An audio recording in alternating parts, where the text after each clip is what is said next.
안녕하세요. 올해 37 된 여자입니다. 저는 한 번 다녀온 돌싱이에요. 아이는 없고 현재 혼자 살고 있습니다. 지금은 결혼 생각이 아예 없네요. 제 첫 결혼 생활에서 상처를 너무 많이 받았거든요. 그래서 다시는 재혼 같은 건 꿈도 꾸지 않을 듯 하네요. 이혼한 지도 시간이 어느 정도 흘렀고, 이제 어느 정도 마음의 평화를 찾았어요.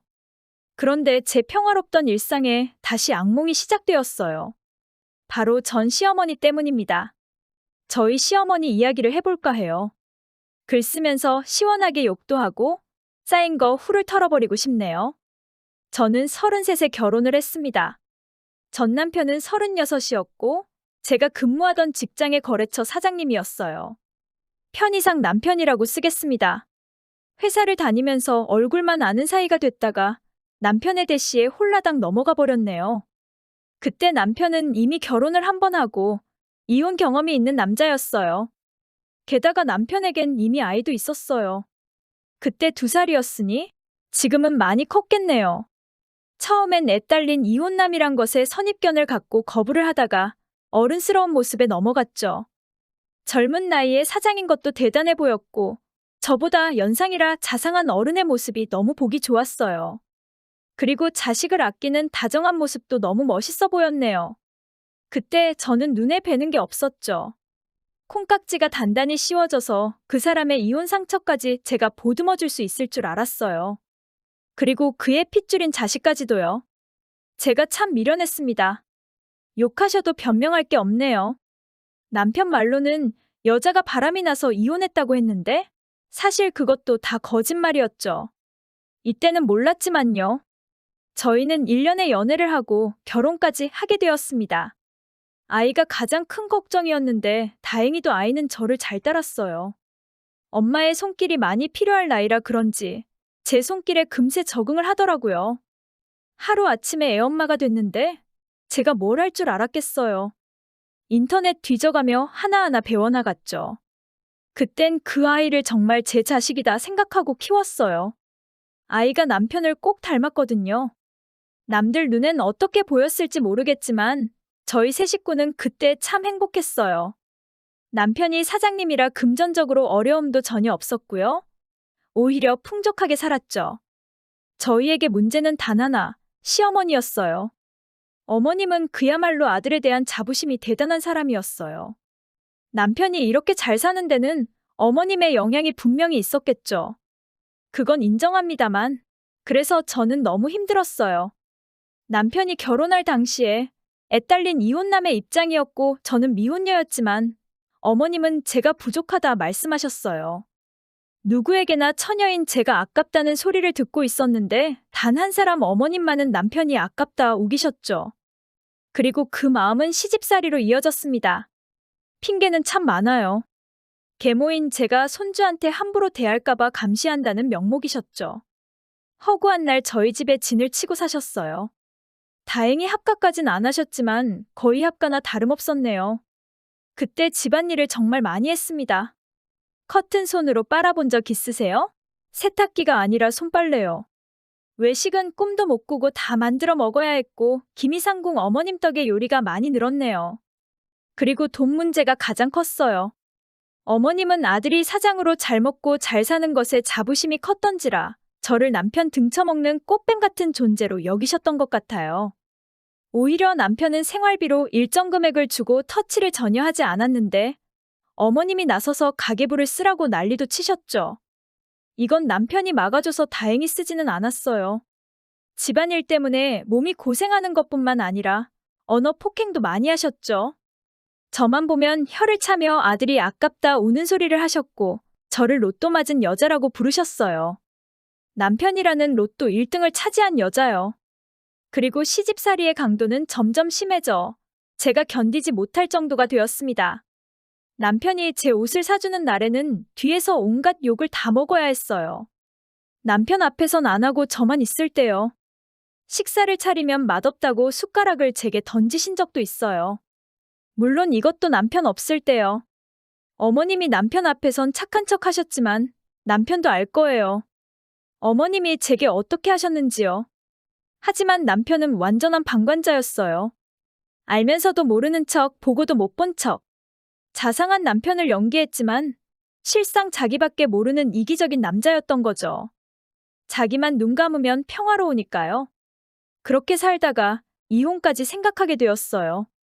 남편이 전 아내와 이혼한 사유가 바람이라고 했지만 사실은 어머님 때문이 아닐까 생각했죠. 그 생각이 진실이란 건 얼마 지나지 않아 알게 되었습니다. 어머님이 신우랑 얘기하는 걸 우연히 엿듣게 되었어요. 제가 아이랑 작은 방에서 낮잠을 자고 있었는데 그때 어머님과 신우가 저희 집을 왔어요. 도어락 비밀번호까지 알고 계셔서 연락 없이 들이닥치시는 건 기본이었거든요. 제가 집에 없는 줄 알고 큰 소리로 대화를 하셨는데 그때 알게 됐어요. 사실은 바람이 아니라 시어머니의 시집살이 때문에 이혼한 것이란걸요. 전 아내가 시집살이를 견디다 못해 도망치듯이 이혼을 했나 봐요. 저도 도망간 거 아니냐고 말하면서 웃더라고요. 이게 웃을거리가 되나요? 그런 일을 겪고도 반성의 기미가 없는 사람. 저는 시어머니가 앞으로 개선의 여지가 없다는 걸 알게 되었어요. 그날 이혼을 결심했고 남편에게 이혼을 요구했습니다. 제 마음에 걸리던 건 단 하나였어요. 제가 낳지는 않았지만 제 자식처럼 키우던 아이 하나요. 하지만 제 핏줄이 아닌 아이 하나에 제 인생을 걸 수는 없었기에 저는 이혼을 강행했습니다. 남편은 저를 잡았고 시어머님은 끝까지 저를 냉대하셨어요. 세 장가 또 들면 된대요. 그렇게 저희는 결국 이혼을 했습니다. 이혼하고 우연히 재취업의 기회를 얻어 현재까지 열심히 직장 생활을 하고 있어요. 남편에게 의지하는 삶보다 내 앞길을 내가 개척하는 삶의 행복함을 느끼네요. 그렇게 시간이 흘러서 지금이 되었어요. 그런데 최근에 저장되지 않은 번호로 전화가 한 통 왔습니다. 그 사람은 다름 아닌 어머님이셨어요. 잘 지냈니? 오랜만이구나. 어쩐 일이세요? 네 남편 소식 들었니? 사고로 먼저 떠났단다. 원래는 음주운전 같은 건 하지 않는 앤데 그날은 뭐에 씌였는지 참. 그 말씀하려고 전화하신 거예요? 너 땡땡이 기억하니? 기억은 하죠. 네가 땡땡이를 맡아줄 수 없겠니? 땡땡이한테는 네가 엄마잖니. 애도 친엄마보다 널 더 많이 기억하는구나.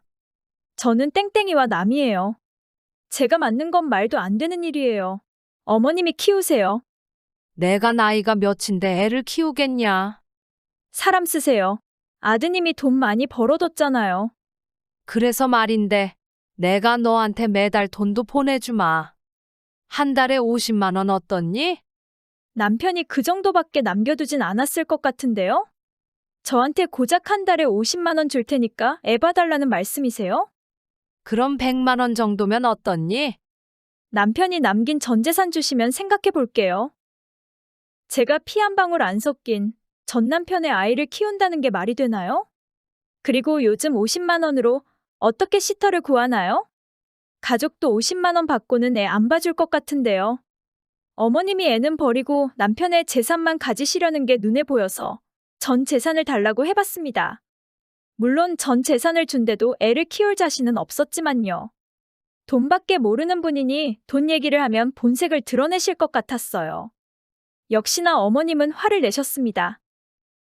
날강도가 따로 없구나. 예전부터 내가 알아봤지. 자식 버리고 얼마나 잘 사나 보자. 말은 바로 하세요. 제 자식 아니고 어머님 핏줄이에요. 어떻게 친할머니라는 사람이 생판 남한테 자기 핏줄을 맡기려고 해요? 돈밖에 모르는 날강도는 어머님이죠. 자식이 남긴 재산에만 눈독 들이지 마시고 자식이 남긴 핏줄이나 잘 챙기세요. 참 별별 사람 다 있다 생각은 했지만 손주한테까지 저렇게 매정한 사람은 처음 봅니다. 손주는 애틋한 줄 알았는데 자식의 재산이 애틋했던 건가 봐요. 이미 본인 수중에 돈이 들어왔으니 손주는 필요 없다 이건가요? 남편이 남기고 간 재산 일부만 있어도 애 클 때까지 씻어 쓰고도 남을 거예요.